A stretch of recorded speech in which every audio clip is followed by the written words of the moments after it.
guys. I'll come to my second story. You know what?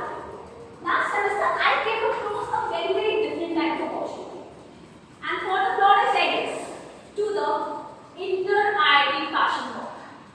And for someone who used to wear pajamas and t-shirts and someone who used to love riding motorbikes and still loves riding motorbikes. And for someone who has been boyish like all her teenage years, that whole part of me came to a surprise even to my parents. But I said yes.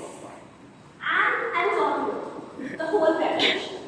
The dresses were done, the folios were prepared, and I was there at the Kari Das Auditorium in IIT Kharagpur at the backstage.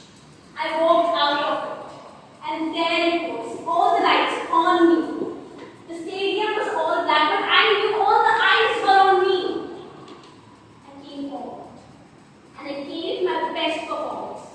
I walked with confidence, and I knew everyone, even in grades, the part of me I did not like, and I knew my nominees were really embraced there. I knew I had won